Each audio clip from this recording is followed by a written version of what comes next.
স্বপ্ন কেউ দেখেন তাহলে আমরা পরিষ্কার ভাষায় বলে দেই, তার সঙ্গে আমরা আওয়ামী লীগের চেয়ে ভিন্ন কোনো আচরণ করবো না।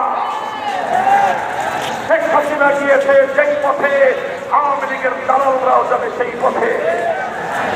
কোন রাজনৈতিক দল অথবা সরকারের মধ্যে ঘাটতি মেনে বসে থাকা ফ্যাসিবাদের কোন দশক যদি বাংলার রাজনীতিতে এই ফ্যাসিবাদী শক্তিকে পুনর্বাসিত করবার উপায় তারা চালায়, তাদের সঙ্গে আমরা লড়াই করবো ইনশাআল্লাহ।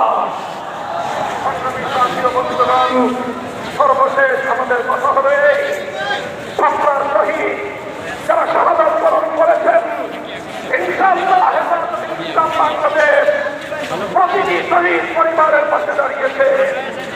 আপনার সকল শহীদদের পরিচয়গুলো যতটুকু সম্ভব ফ্যাসিবাদী আমলে অধিকাংশ বীর শহীদদের লাশ খুন করা হয়েছে, লামানিক হিসেবে তাদেরকে দাফন করা হয়েছে।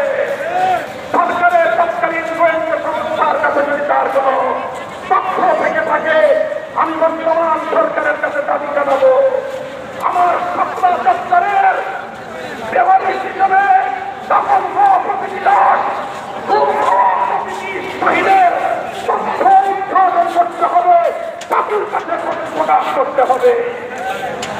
এর বাইরে গোটা বাংলাদেশে যতজন বীর শহীদ